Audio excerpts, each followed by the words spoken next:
KPCA, LP, Petaluma, California.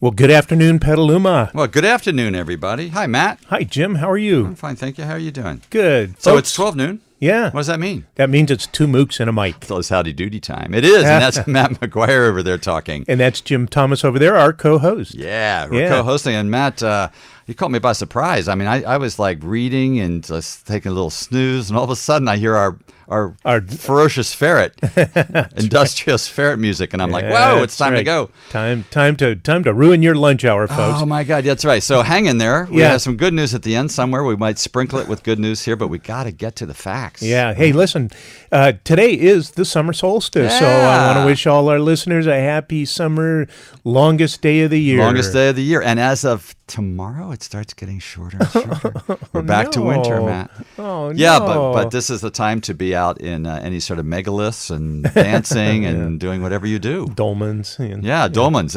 Dolmens, they're pretty good. They're Greek, aren't they? They're the grape leaves with No, rice? those are dolmas. Oh, okay. All right. Dolmens are the mounds. Oh, you don't want to eat those. Yeah, grind your teeth down. Yeah, really. That's like eating mud. But, well, once again, Jim, we're here to parse the events of the day. Parse is spit it out. That's right. Yeah, exactly. So, wow. All right. So far we're not in a war with Iran, oh thankfully. My God, Matt. It's been interesting because, of course, Trump, that moron, gave the go-ahead to attack Iran in response to Iran blowing up a $130 million drone. But it goes back even further, the whole thing with the bombing of those two oil tankers, the private-owned oil tankers. Yes. Yeah. Right, owned by India, I believe. What's interesting, Jim, is that, so Iran says that drone was 4 miles within their airspace. Right.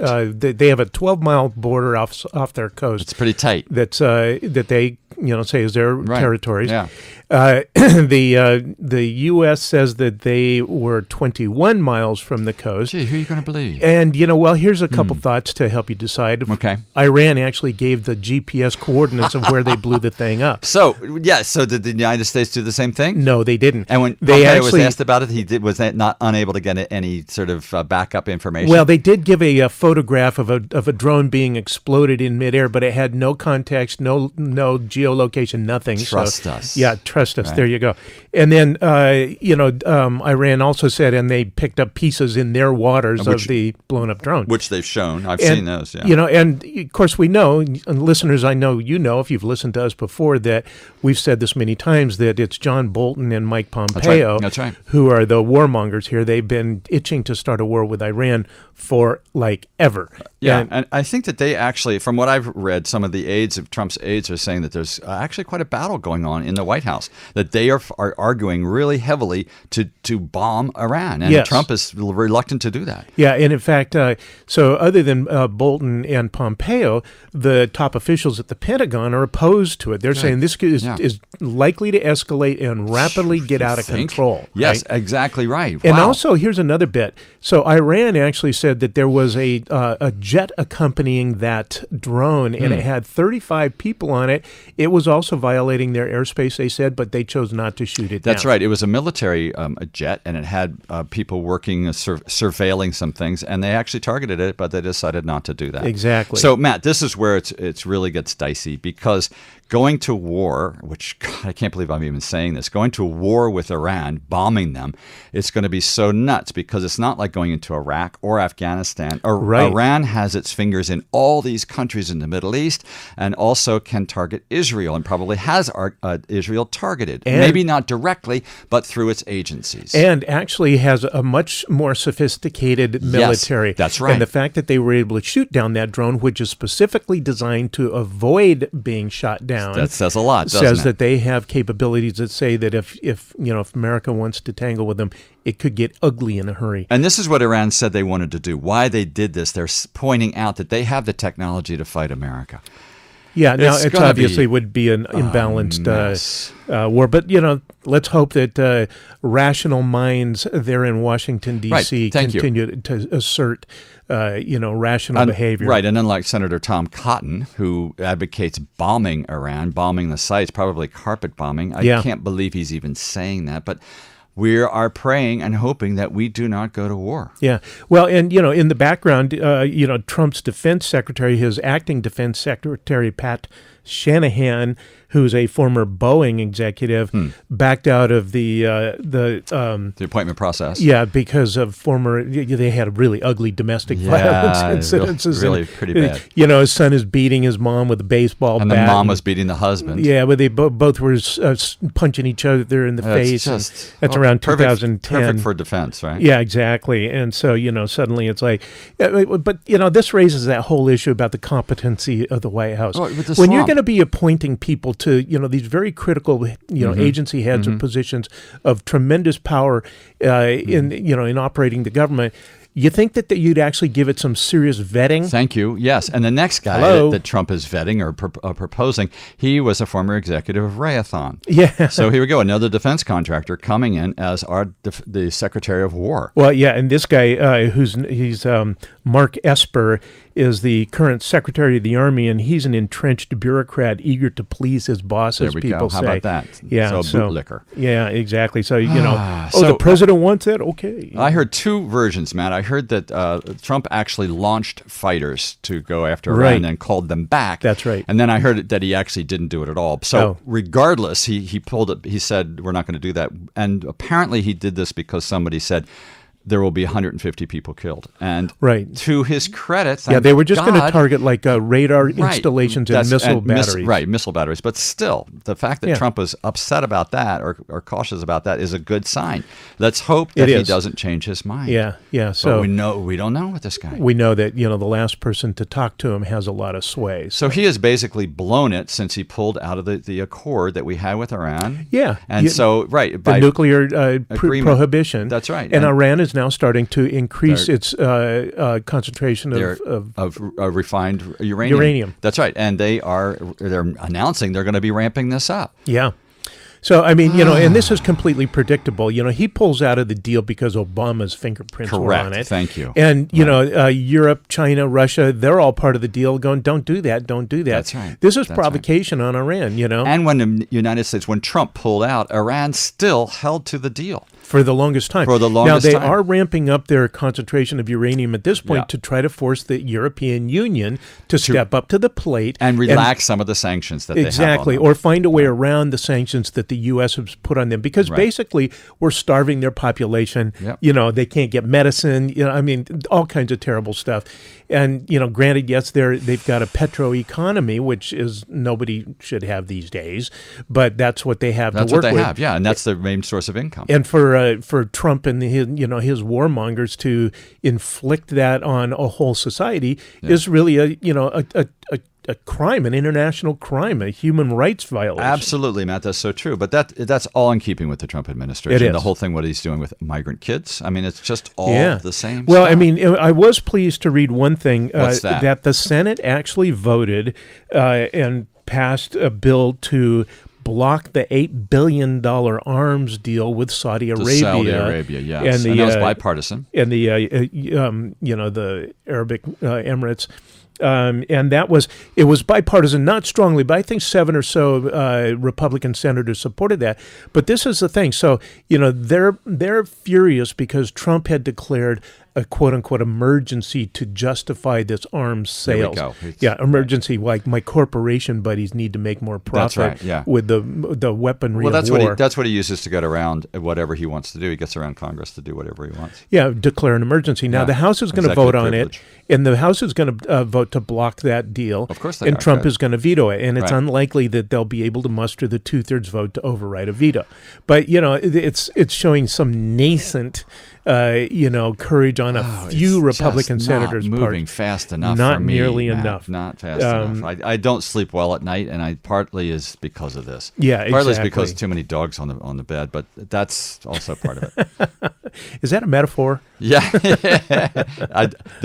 What is it? He who lies down with dogs wakes up with fleas. Yeah. Our dogs don't have fleas. Knock on wood. Well, it's because they don't have hair. They have tons of hair. They're They have poodles. hair. They don't have fur. They don't have fur. Is that they don't have fur because you shaved them? Yeah, they just That's grew the thing. that way. You poodle owners do tend to shave your dog. No, we don't, Matt. We trim them. Oh, okay. We trim them. And speaking of fur and hair, Matt, Yeah. the FBI has finally revealed that a suspected Bigfoot hair sample that was mailed to the forensics lab in 1976 was actually from a deer. Bigfoot hunter Peter Byrne mailed the sample after he personally had a credible sighting of Sasquatch lumbering through the trees in the Pacific Northwest on February 24th, 1977. An FBI analyst mailed Byrne a reply, but it never reached him. It's kind of like Romeo and Juliet. The letter never arrived. Never But got Byrne it. assumed that the sample had gone untested until the FBI released its Bigfoot files last week. The letter included, "We're just finding this out," said Byrne. Now 93 and still a believer. It's disappointing. Oh, bummer. Maybe it's a big deer, Bigfoot deer. It should be big hoof. Yeah. Big antler. Well, so lots of the other things going on. Did you read about Facebook proposing its own cryptocurrency? I just skimmed it. Tell me more details. And Okay, tell our it's- listeners because they may not know. It's either. called Libra, and no, people are familiar with Bitcoin as the Right. most common cyber currency. cryptocurrency based on a Right. blockchain, which is where every transaction is recorded and can always be referenced back. Can you actually get a coin of Bitcoin? No, So you can't get it all. So it's all done by computers. I believe so. Yeah, I think so too. It's all virtual.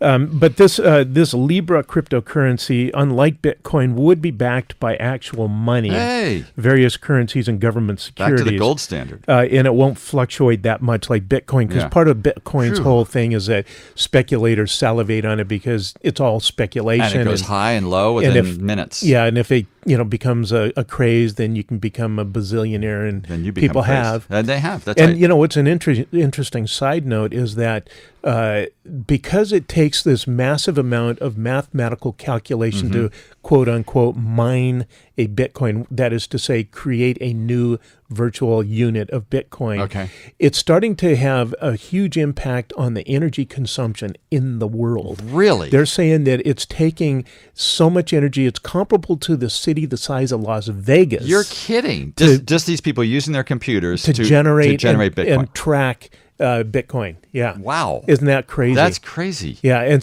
it's a complete, Wow, it's- virtual speculation, right? So it doesn't Well, exist. But you here's- can't actually drop it on the ground and hear it go tinkle. No, but here with this Libra, this is just a very scary thing because they're saying that they're inviting corporations to join in as partners they kick in $10 million. They currently have 27 lined up, including Uber and PayPal Yeah. and MasterCard. Wall Street is interested. And so they would take that money like this. and somehow generate this cryptocurrency. But Okay. the point is that they'll say, it'll be a nonprofit based in Switzerland that will be Hey, overseeing the that sounds operation and the creation of quote unquote wallets. And virtual wallets are basically just an account. Yeah, right. I don't trust this, Matt. Units in, units out. Okay. And so they're saying, but what this will do is that if enough people get involved in this, that they're going to be setting up a private currency system, a private money system, and it'll be international, and it will have no regulation. That's not good. Not good. As we know, people trade in currencies now. Right, And there's a right. lot of speculation, and there's a lot of, insider trading and hanky-panky and But it's manipulation. mostly regulated except for the inside trader and the hanky-panky. It is internationally regulated, so Right. there are some constraints on it. Some constraints. Yeah. Okay. But this will have none. Yeah, and so And the thing is, of course, Facebook has 2 billion users. And what do? They trade in your data. That's how they make their money. They sell your personal information to advertisers, and they've become extremely adept at very, very detailed targeting, right? Now, they claim that they won't trade in users' information, but how good is Mark Zuckerberg's credibility? Well, really? I don't think I would trust him. I don't think so, because he's violated. Yeah. He's made all these promises. Oh yeah, we're big on user privacy. We'll pull blah back. blah We'll blah. Stop that. Right. Yeah, but that's how they make their money, and there's no way he's going to stop. No, doing of course that. he wouldn't. I mean, it's in his own interest to keep doing this. Exactly. So here's the thing. I mean, this is it's really kind of taking a page from the Chinese, where they have the WeChat application. Now, WeChat is basically, Facebook is not very prevalent in China. Because the Chinese have such a firewall, and they have their own applications through Alibaba, right? Well, and Alibaba owns WeChat. And WeChat is their application that is both social media and financial transaction tool. Now, that's a twist. And this is so Facebook is taking a page from Alibaba them, because they have Facebook has Facebook Messenger, which is like their iMessage in Apple, and you can it's worldwide, and it's been hacked several times. Yes, and so now Facebook will have this the organization Calibra, I think it is. It's going to be a so-called independent association council with no one having more than 1% vote share. However, of those partners that put in the 10 million. Yeah. However, regardless of the amount put in, but large investors can designate like non-government organizations, non-profits, or universities to vote for them, if they become partners. So there's ways to control it. Yeah. Exactly. And so they're going to have, pretty soon they'll have $1 billion to build off of. But this brings up issues of money laundering, of illegal financial transactions. The fact that it's unregulated means it's the Wild West. Exactly. And then you think about the geopolitical impacts, right? Man. So it's like if this becomes popular and people, it's like, pull their money out of regular banks. Yeah, or they start using, lots of businesses go, oh yeah, we recognize Libra, we'll accept Libra units, we'll give you change in Libra, blah blah blah. Then so if that picks up a lot of momentum, and then so say Facebook should be iceberg. Zuckerberg and Facebook, they're in America. But what if what about the geopolitical impacts? What if what if Venezuela is on the outs, and many businesses depend on Libra? It's like, do they get cut off? What about Cuba or what about Iran? Right. So they can change the financial structure and the financial stability of countries. They could. I mean, when you look So who controls Facebook with this? It's just going to be Zuckerberg. Zuckerberg. I mean, so there's 2 billion people using Facebook on a regular basis out of 7.5 billion people in the world. Yeah. That is a huge proportion. Okay, right? Elizabeth Warren needs to step in. Exactly. She needs to be president. And of course, this is being touted as it's so convenient, it'll be fast. Yeah, and it's the new thing, right? Right. Matt, after hearing all this, I'm still going to keep my dollars in my mattress. Yeah, that's right. Or buried in the jar in the backyard. Trade that currency in for gold, Krugerrands. That's Krugerrands. Yes. Remember when that was very popular? Yeah. Trade in gold. And and Facebook will actually make a little tiny bit of money on each transaction, which means that by scaling it up, they're going to make billions. Yeah. So I mean, Zuckerberg. If this takes off, if we live long enough, we're going to see the battle between Jeff Bezos and Mark Zuckerberg for control of the world. Wow, I hope they have a slap fight in a ring. I mean, the battle for world domination. Cow. So far, I like Amazon because, they have nice products. And Whole Foods. Well, and I don't like that about it because Whole Foods is getting crappier by the day. They are? Oh, yeah. You go in there and look at the deli and they've got a half of what they used to have. That's all kinds of stuff. All right, forget that. But it's better than Facebook, which gives you basically nothing except heartbreak. Yeah. And membership in the Lonely Hearts Club. That's right. Right? Well, the one thing I can say in Facebook's or in Zuckerberg's favor is that he has allowed the Washington Post to continue to be... No, that's Bezos. Oh, that is Bezos. Yeah, That's yeah, it's Amazon. Bezos. Exactly. Yeah, Thank yeah. you for the clarification. You're right. That's why Trump wanted people to boycott Amazon That's because of the right. Washington Post. That's right. I can't think of anything good about Facebook. Yeah. Every time it There comes you to go. the news, it's just one more bad thing that they're doing. Well, and so I mean, so this is the trends going on in the world today are just mind-boggling to behold. So we'll see where this goes. Loony, and I mean, so wait, here's Facebook recognition. Here's another thing. The ACLU just came out with a recent report Okay, here we warning go. about robot surveillance. That's what I meant. I said Facebook recognition. I meant facial recognition. Facial recognition. And that's it. That's right. Right. Well, in this new report, they're saying that artificial intelligence advancements mean it could supercharge surveillance because, of course, we know now that there is facial recognition software. Not very accurate so far. Exactly, right? and there's got racial bias built into it and Yeah. stuff. But this, using algorithms and the ability to learn while watching video streams says that video analytics, which is what they call this, can analyze and learn from the feeds on a vast scale. So they're saying that they can artificial intelligence will not only be able to do facial recognition, they'll be able to identify specific actions, such Like what? Well, they can recognize kissing, shaking hands, dropping something, leaving something behind. I can't even recognize half of those. Identification of people.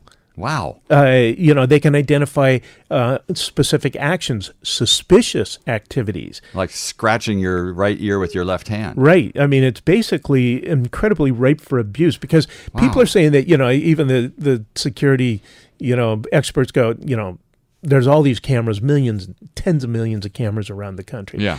Nobody can watch that stuff for more than 20 minutes before their eyeballs roll back in their head and they become brain dead. Right, Right. exactly right. But artificial intelligence Can do that. track, and then through algorithms can pull out and identify stuff. Plus, they're saying that this software, the analytics, will soon be searchable by keywords. So, like you can say, find the red cars, or find the man wearing a hoodie. Wow. Right? Wow. Or, they say it can identify moods, it can identify customer loyalty and enthusiasm. I mean, it gets really like Black Mirror futuristic. That's really crazy. Twisted and well, crazy. I know that Matt, JetBlue, the airlines, is having facial recognition. It's a test thing at some of their airports for check-in. And some people like it. Because it's convenient. It's convenient. You don't have to show your boarding pass. You just do this. And it actually, they say, in the future, will be able to tell the moods of the people. Right. So if you are angry, you might be flagged on getting onto a flight. There might be a martini people. waiting at your seat. They may not be a martini. There might be something more strong that knocks you out. Right. Well, there you go. Yeah. Well, that's the thing. On board. The ACLU is saying there's this huge concern with what is called anomaly detection.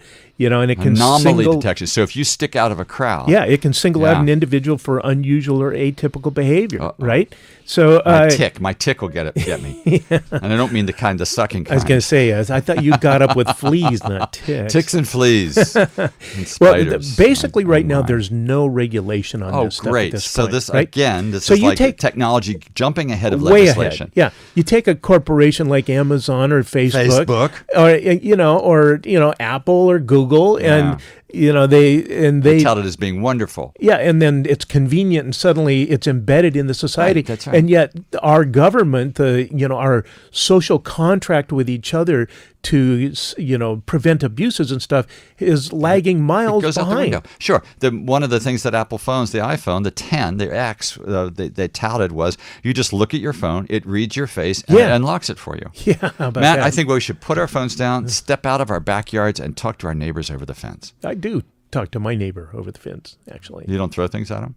No, we got good neighbors. Oh, that's nice. Yeah, so the ACLU is saying really, they suggest some constructive. Like what? Well, they say that no government agency should be able to use this kind of analytics software without a legislative approval, pre-approval. I like that. So in other words, you just can't do it. You have to get approval to do it first. So, for instance, if it's like the a building police permit wanted to use this to catch a mass murderer, or just to surveil the public, public, no, they not, can't do not it. without prior approval of an elected body. So it's like basically a search warrant. They're saying that there should be public notice when it is in use, and that the public should have the right of review to see if there's erroneous or incorrect information to correct that. I think that's all good, but go ahead. They're saying there should be a review of the impacts on people's civil liberties and rights before anything is approved. I agree, but man, we're having so much trouble with police body cams. Like the police have these body cams, they're often turned off. Right. Like there's bystanders actually record things that the police haven't gotten, so the police, the bystanders turn this in and show that the police are behaving badly. Yeah. That's right. So even though it's mandated, how's that going to happen? It's going to be tough. Well, it's going to be a battle, and of course, Republicans will probably say, "No, it's important to have the police state." And in a capitalist system where there is the desire for profit and greed money motivates, absolutely, it's going to be a battle between our darker sides and our more enlightened sides. And you're listening to Two Mooks and a Mic on KPCA FM, Petaluma, California, which means that you are listening to the lighter side. That's right. Come to the light, everybody. We just want to go on the record that we support the light side. We do, and that's why Jim is here to keep us laughing. That's right. We're keeping it light, everybody. That's right. Light. Yeah, Home and to the light, Luke. And I mean, this has been there's a lot of scary stuff out there these days. That's why I don't go out much. I just come out to do the radio station just to do this show, and the rest of the time I'm weeping in a fetal position. We stay home and watch Laurel and Hardy. There you go. That's the important thing. Lying on my mattress full of cash. Yeah. Oh, by the way, I don't have cash on my mattress, so if you're planning on robbing me, you're not going to find it. He doesn't live on Olive Street.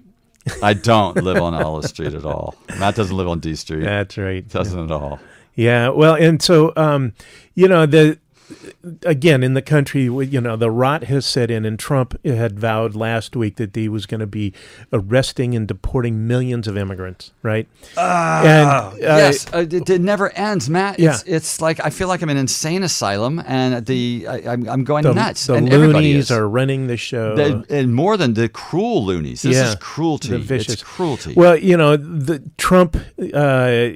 he's so full of hyperbole and lies. No one believes him. You never know what is going to be true. That's right. However, for him to say that incites fear and paranoia, of course, in vast swaths of our country. And in fact, we got a report yesterday that ICE had been spotted in Petaluma. What? But in trying to follow up, there was no sign that we could determine. We did contact the Rapid Response Network, which you're part of. Talk a little bit about that. Well, Matt, the Rapid this is a good thing, I think. We're actually part of Accompaniment, which is an offshoot of the Rapid Response Network. The Rapid Response Network, of course, was formed when Trump became president to help protect and support immigrants who are trying to live lives of peace and prosperity. Live their own lives. Right? Yeah. And so we've passed out cards that give people their rights, a quick summary of their rights. Yeah, that's and things like if immigration is at your door. So like ICE, the Immigration and Customs Enforcement, is notorious for lying, and skirting the law, right? And basically, holding up what they call as detainer warrants to try to convince people to open their doors so they can go in and arrest them. Now, a detainer warrant has no legal weight; it is not a search warrant. What is a detainer warrant? Signed by a judge. It's a figment. It's a piece of paper that ICE puts up with an official letterhead to make you open your door. And once they're inside, because you invited them in. Yeah. Right. So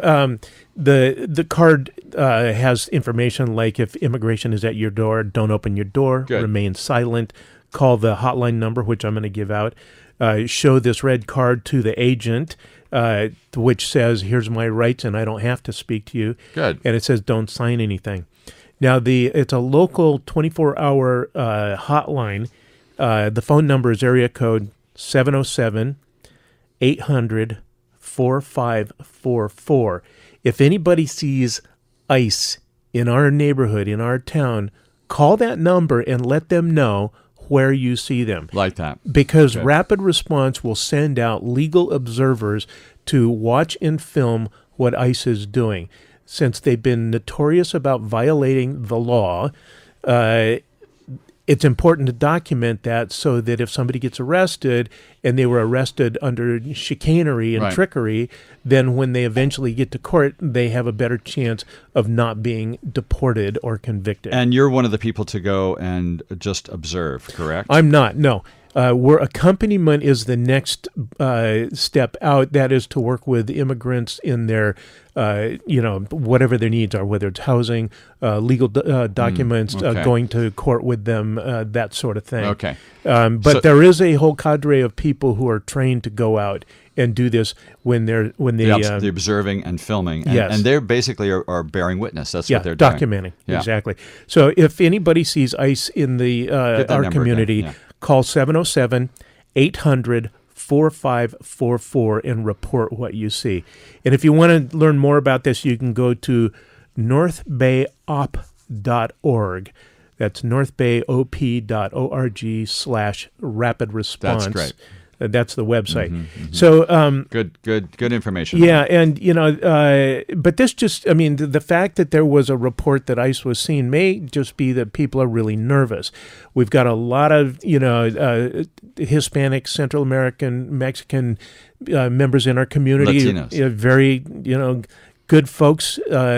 Just trying to live their integrated lives, right? into our community, and this is just an attack on all of us.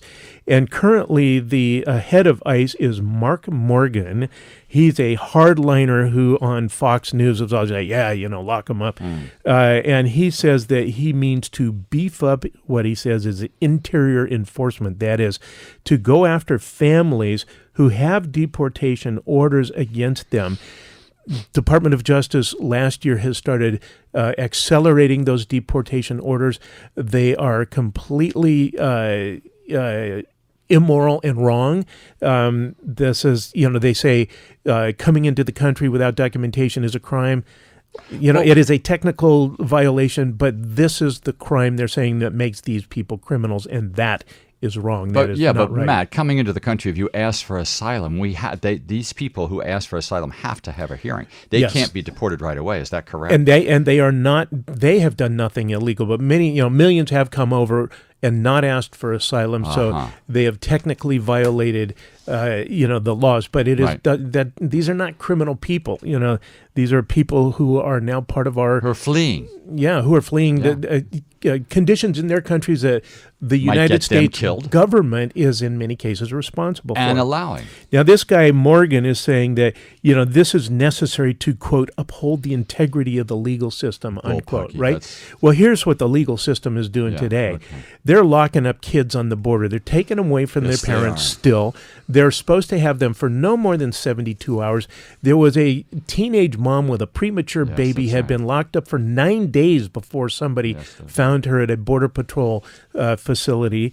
There's in That's right. El Paso, Texas, there's a facility where they've got 1-year-old, 2-year-old, 3-year-old kids locked up, dozens of kids under 12, and they're being held without adults, without parents. Kids are caring for kids. This is inflicting permanent psychological damage on these young kids. Yeah, so here's an example. This is from El Paso. A 2-year-old boy locked in detention wants to be held all the time. A few girls aged 10 to 15 say they've been doing their best to feed and soothe the clinging toddler who was handed to them by a guard days ago. Lawyers warn that kids are taking care of kids and there's inadequate food, water, and sanitation for the 250 infant, children, and teens at the Border Patrol station. Yeah. The bleak portrait emerged Thursday after a legal team interviewed 60 kids at the facility near El Paso, and has become the latest place where attorneys say young migrants are describing neglect and mistreatment at the hands of the U.S. government. This is a huge human rights violation, Jim. Wow. There's an 8-year-old kid caring for a 4-year-old kid. I mean, Yes, it's crazy. And they're kids who are so young, a toddler, who even before a toddler, who can't speak yet, and they don't know who his parents are. can't find the parents, don't No. know what country the kid That's came right, from. that's right. Yeah, and, one 14-year-old girl was saying, hey, I'm taking care of this little kid, but I'm a kid too. I'm a kid I too. need support. I And it's like loving. some of these kids haven't had a bath in weeks. And they're not giving them any soap to clean Right. themselves. They're not giving them toothbrushes. Right. The basic things that you even get in a regular hotel room. Right, exactly. And then, they're not. They get like oatmeal and for breakfast and a burrito, but no fruits, no vegetables. No. And also they take away recreation time. Right. The Health and Human Services, who is ultimately responsible for caring for these kids, is saying that they have retroactively defunded education programs, recreation programs, and legal services programs. So I mean, it's just how bad is this going to get? And so it's worse. It's going to get worse. Man. Alexandria Ocasio-Cortez says these are concentration camps. Correct. They're opening a new one on the border next week that's going to lock up over 1,000 kids. It's insane. And also in outrageous. Fort Sill, Oklahoma, the Trump administration plans to move up to 1,400 migrant children in its custody to an army base used to imprison Japanese Americans during World War II. Yeah. That's totally ironic. Yeah, doesn't that say it all? And so this is a concentration camp. Yeah. And George Takei, the Sulu on Star Trek, who is an outspoken critic of the government of their practices, says, I know concentration camps because I was kept in one. And Alexandria Ocasio-Cortez is actually speaking truth. That's right. And she's been criticized by this by saying Republicans are saying you need to know your history. You don't know what a concentration camp is. And she's fighting back. She says, absolutely, this is what this is. Yeah. They're like saying, it's denigrating the Holocaust in World War II. The Jews, and people turn around and go, and other Jews are going, hey, listen, it doesn't have to be a Dachau to be a concentration camp. Thank you. It can still be a work camp or just holding them. That's the definition. They're locked up and they're deprived of all their rights and they have no course of appeal. And, they're kids. And they're being abused. I mean, this is like these are going to be thousands of damaged people. Matt, if I held kids like this and fed them the same diet that they are, deprived them of education, deprived them of soap or even a toothbrush and of some sort of recreation, we would be busted for child abuse. Exactly. Yeah. I mean, it's just by any standard of social humanity. Standards, this is just as bad as it's gotten. Right? It's getting worse. Yeah, it's getting worse. This is the fascism that we're fighting, and this is why you need that number. If we see ICE in our community, we want to fight back. We need to stop it. We want to surround them with people who will observe what's going on so they can't pull their dirty tricks. I mean, this whole thing is a crisis that does not have to happen. This is happening because the Trump administration is lowering the bar for what people can be arrested and deported for, and holding people longer and violating the laws. So this moron who's saying that we have to, the integrity of our legal system, we have to get these guys out of here, and yet you see whole organizations, quasi-military or military organizations in this country violating the law every day. Well, not just that, Matt. Let's take it back a little bit further, because President Obama saw this as a problem, and he sent people down to the countries where these people are fleeing from and giving them money to make their lives better. Right. And Trump pulled all that away. Well, that's right. So there's no incentive for them to stay, and so the governments are going crazy and attacking their populace, or they are in abject poverty. They have to leave to have a better life, or just to survive. They are desperate. These are desperate people, and so obviously, the word is out how brutal it is to come to this country and yet try they to get. Still come. They have no better options. They have no better option, which is saying a lot right there. Exactly. Yeah. Well, wow. So I mean, all right, that's pretty depressing. That's really depressing. But this is it's why, embarrassing, and it's shameful. It's a shameful thing. It is a shameful thing. This is why it's important, I think, for us to pay attention to politics and who is running. Currently, a little bit of good news I'd just like to throw out. 4 different polls showed a contest between Bernie Sanders and Donald Trump. Yeah. Bernie would wipe his butt. That's quite an image. A Fox News poll said that it would be people supported Bernie 49% to 40% for Trump. An Ipsos Daily Beast poll said 47% Bernie, 35% Trump. A Quinnipiac poll said 51 Bernie, 42 Trump. Wow. And a Morning Consult Politico poll said 42-32. So Ooh, Oh, sorry about that. There's music to give these poll numbers by. Yeah, exactly. So, I mean, and then, it looks like most other people, the Democratic are also faring well. They're Of course, all beating Trump. They're beating Trump. Of course, in the meantime, Trump's own pollsters show that he was losing in key states, so he fired him. That's right. So if you want to watch the Democratic debate, which should be pretty interesting, there are two debates. Because there's so many candidates. Yeah. It's going to start Wednesday, June the 26th. That's next Wednesday. And then Thursday the 27th. It's going to take place in Miami if you can't be there. NBC, MSNBC, and Telemundo will broadcast the debates from 9 to 11 o'clock each night. So here are the groups for the first group for Wednesday the 27th. That's interesting. It says...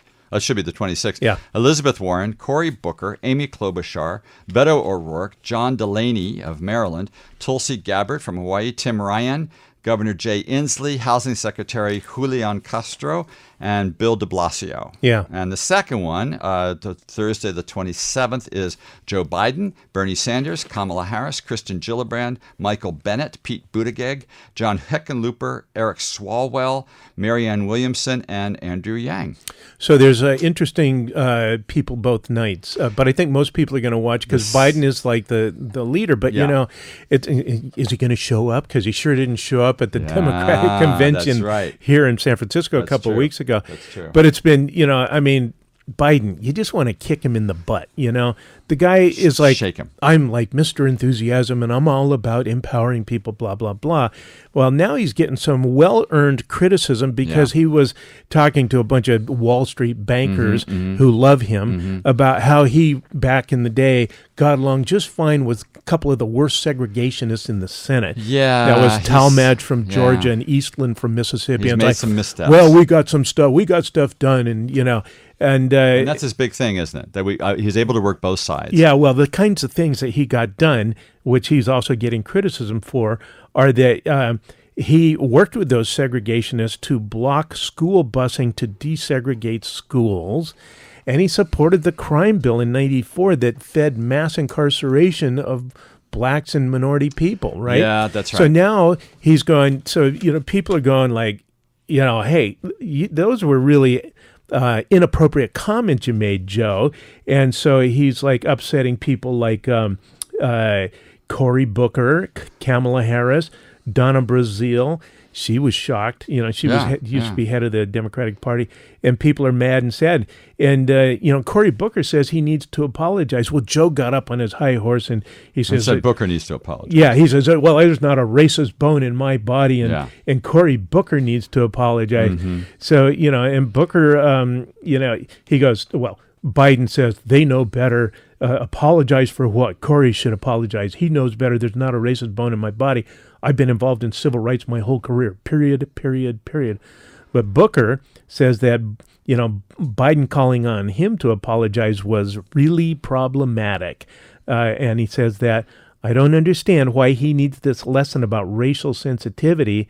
The fact that he has said something that an African-American man could find very offensive and then to turn around and say, I'm not a racist, you should apologize to me, is so insulting and so missing the larger point that he should not have to have explained to him. Well, guess what, Joe? You needed to explain. Yeah. He actually did call Cory Booker, but Cory Booker was not satisfied because Joe Biden did not apologize even after the phone call. Just like he didn't apologize to Anita Hill. That's right. The Clarence Many Thomas years hearings. later. So I think maybe he's a little out of touch. So as anyone defended him, House Democratic leaders and some congressional Black Caucus members have. This includes Jim Clyburn, Democrat of South Carolina, the top-ranking Black Democrat in Congress, who said, you don't have to agree with people to work with them. It also includes Nancy Pelosi, who said, Joe Biden is authentic. He has worked across the aisle. That's what he was saying. So why would they do that? Biden's opponents and Democratic leaders face different incentives. His opponents need to beat him. Democratic leaders need to hold the party together. Nobody has criticized Biden for working with bad people per se, but for holding up those working relationships as a bygone era of civility. This is his big thing, isn't it? Yeah. In reality, Biden's examples were about him finding common ground with segregationist Democrats on issues that didn't have to do with race, not about working across the aisle. So that's a misleading statement on his part. Yeah. So what comes next? Biden will have an opportunity to revise and extend his remarks in a sit-down interview this weekend, but the controversy is unlikely to go away if he sticks to his guns as he has thus far. Well, and Stay that's tuned. And that's like him making the statement that, once there's a Democratic president, the Republicans will have an epiphany and be happy to work across the aisle. And pigs will fly, Yeah, Matt. exactly. That's not Complete, happen. utter bullcrap. No, I mean, maybe 30, 40 years ago, yes. Yeah. But no, the Republicans they are so entrenched in their support for Trump, and they are so tainted by having violated all norms of decency. Thank you. As we see of what's going on the southern border, we see, well, here's another thing. How about the environment, right? So the Environmental Protection Agency has now released what it calls its Affordable Clean Energy Plan, which is neither. It's neither affordable nor clean. Now, this is just, remember, Andrew Wheeler, the head of the EPA, is a former coal company lobbyist. Yes. And this guy's a cretin of the first water. Thank you. And, this is meant to destroy Obama's clean power plan, which was a true clean power plan that had pollution targets that coal plants and other plants would have to reach, or they'd have to shut down, or they'd have to improve. Now, this just wipes it out. This new so-called Affordable Clean Energy Plan have no targets for pollution reduction. So they're just taking away all regulation. Right. And they're saying states can now write their own regulations. Well, that's fine for California, but what about West Virginia and all those places who are polluting all the states around them with their coal plants, Thank you. Or Texas with the oil plants. Exactly. So this is 22 hours ago. Former EPA staffer says Wheeler, who we're talking about, lied to Congress. Oh. A longtime former Environmental Protection Agency staffer is accusing Administrator Andrew Wheeler of lying in a letter he wrote to Congress Thursday that denied agency staff were shut out as EPA developed a controversial rollback on Obama-era fuel standards. Critics of the rollback have long contended that the EPA sidelined its Office of Transportation and Air Quality when developing the rule. The office is home to the agency's in-house lab for testing vehicles' emissions. Wheeler denied that accusation this week, but Jeff Olson, a former senior policy advisor to that office, said Wheeler is not telling the truth. I know that is a lie because I was there. I was one of the 20 people at EPA working on this for a decade. Allison told The Hill. This is where I'm getting the information. Yeah. He retired in April of last year after working 40 years at the agency. So here we go. Yeah, there you go. It's not just for coal development or oil production, but it's also emissions from automobiles. Right. Well, and so there you go. Wheeler is a sleazebag, and these guys will stoop to nothing, to the get what lowest. they want. Yeah, exactly. Lock people out and then lie to your face about it. Right. That's right. And so, of course, under this current plan, the EPA originally estimated that 1,400 additional people would die per year because of the excess pollution. Well, that doesn't look bad. So what are they doing? They're rewriting the standards. So they're moving the goalposts. Next to nothing. Basically what you're saying. Exactly. So I mean, they just will stoop to nothing. Now, fortunately, 19 state attorneys general are suing, including California, New Mexico, and New York. But they say this is Trump's biggest effort to wreck the federal climate protection rules. So, Matt, it's like our attorney general in California, Becerra. I think that this is all he does is file lawsuits against the Trump administration. It's every day is something else kept that's them busy. Crazy. Yeah, exactly. It's nuts. Well, these rules, studies by Harvard, Syracuse, and Boston universities found that 28% of the coal plants affected by this rule are likely to produce higher emissions in 2030 than if there were no federal policy. Whoa. Bless you. These guys, the proponents are claiming that, they'll run more efficiently. So how do you run more efficiently if you put out more pollution? Well, remember, they were supposed to have the scrubbers, the smokestack scrubbers years ago that they balked at putting them on there. And it does clean it up a bit, but it still is polluting. Yeah, it is still polluting, yeah. So, and it's going to increase sulfur dioxide and nitrous oxide. Yeah. All things that are really horrible for all of us. But this just what's interesting, of course, is that the coal industry itself is reducing its output because they are just not efficient and they're not cost effective. Thank you. Now, unfortunately, Yes. the coal mining industry is happy to export that stuff to China and other countries. Because China is still burning coal-fired power plants. Yes. But out of 17 coal-fired power plants, weren't there like 14 that shut down last year? Something. There've been more that have gone offline than Than are starting new. Yeah. They're starting to replace the coal with natural gas, which is still polluting, but it's much cleaner than Much coal, less, which yes. is great. Right. Thank you. Yeah, and A little bit of good news. Yeah, one of the risks about the state attorneys general suing is that it's a bit risky. So, when Obama put out his clean rule, Yeah. it was challenged by a couple of dozen states, like the dirty polluting states. Right, correct. And it's been in court ever since. And so this is supplanting that rule. So we have to accelerate. But the risk here, Jim, is that the Supreme Court, now that it's, a batch of right-wing zealots in the majority, could potentially limit the EPA's legal ability to set pollution limits. Which is interesting. I listened to an interview with Andrew Yang, who is running for the U.S. presidency. Yes. With Pod Save America. And he advocates, or he basically proposes, and you and I have talked about this on the show, there's no limit to the number of Supreme Court justices they can appoint. Right. So he's saying it should be that, and it also should be judges should not have a lifetime appointment. Right. It should be maybe 14 years or something Yeah, like something like that, yeah. Hey, man, I want to read some good news. Yeah, let's hear some. Because that's been pretty bleak. Yeah, we need this. Okay, so a swarm of migrating ladybugs flying over Southern California was so enormous, it showed up on the National Weather Service radar as a large storm. The ladybug bloom was flying at heights between 5,000 and 9,000 feet and spread over about 640 square miles. That sucker's big. That's a big cloud A of bugs. spotter told the Weather Service. I don't think they're dense like a cloud, but more like little specks flying by.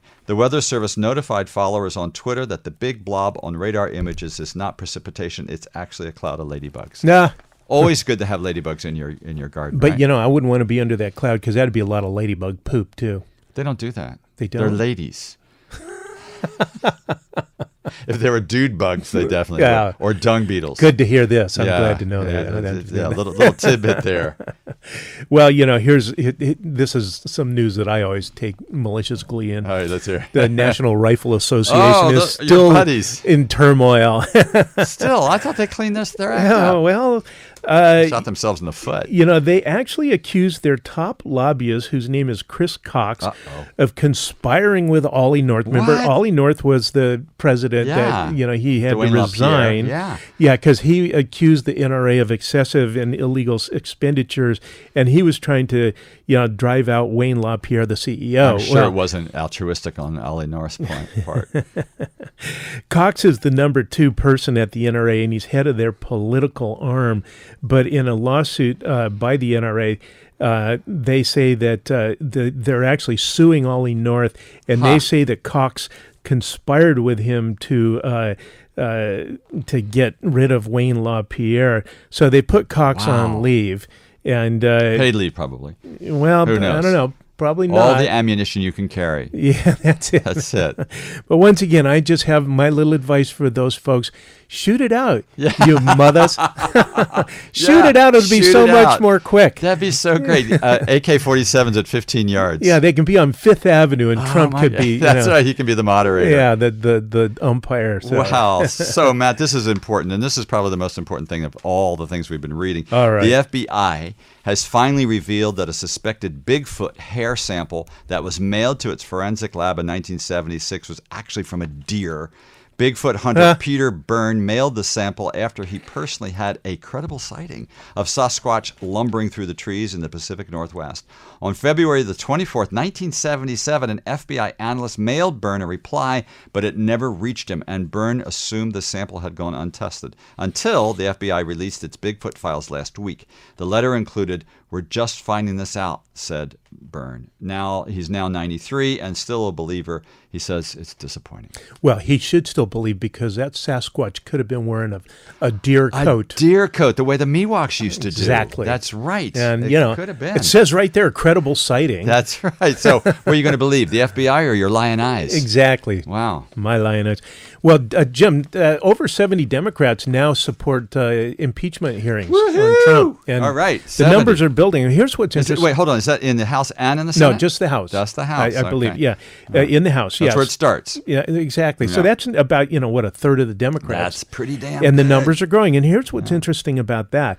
A number of those are freshman congresspeople Yeah. who won in either moderate or red districts. Wow. And Wow. That is saying something. Yeah. Katie Porter is being one of them. Yeah, that's right. Katie Porter's one of them. Mm-hmm. And, Pelosi is still resisting, but, the pressure is building. Pressure is building. Like a little pressure cooker. Yeah. So, and one Democratic aide said, well, there's 72 Democrats who publicly support, but there's 200 in private. I wish that these Democrats would step up to the plate and just have some cojones and say, let's do this. Well, this guy says that those others who supported in private are, they're holding back in deference to Pelosi. Come to the light. And, okay. and I have to say, I mean, we've talked about this plenty, but certainly if the pressure builds and builds and builds and Nancy resists and resists to the point where she can no longer resist, then that should establish some real momentum. That's right, man. For when it does happen. That's right. And it won't be on her shoulders because she is reviled by the Republicans. So if she says that we're going to do this, then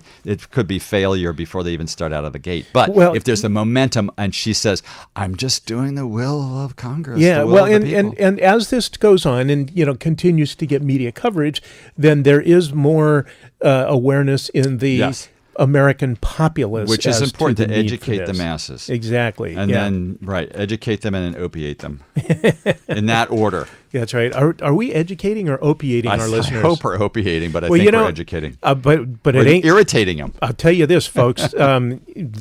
Make the most of it because this is our second to the last show of the Two Mooks and a Mic. What are we going to do? We'll be wandering around muttering to ourselves. If you see us, not next week because that's our last show, but the week after. That's right. Muttering through Petaluma. It's a mystery what we'll be doing with our time, except I have about 800 things that I know I want to get to. I have 801. Yeah. Watch more Laurel and Hardy for one. There we go. Hey, so we have some announcements to read. Do you want to go first? Real quick, Movies in the Park 2019, the city of Petaluma is hosting Lucchese Park at 6 p.m. for food, games, and fun before the movies, and it's free. So that's pretty good. And Petaluma 4th of July celebration with live music from Highway Poets and La Agencia. It's Thursday, July the 4th. Surprising that it's going to be on the 4th. Fireworks at dark, local food vendors, live music, kids activity area, beer for sale. Sorry, but no pets or outside food. It's at the Sonoma Marin Fairgrounds, 175 Fairground Drive in Petaluma. The gates open at 5 and admission is free. Here it comes, the 4th of July, and hopefully there'll be no orange toupee Cheeto ruining the day for the whole country and the world. Well, in Petaluma he won't be here, and we'll just be ignoring what happens in Washington. I heard there were a lot of Trump 2020 signs out at Sears Point, and well, that's NASCAR. That's to be expected. Let's make America great again. That's what I wish their slogan was. Let's be redundant again. Yeah. What was the other one?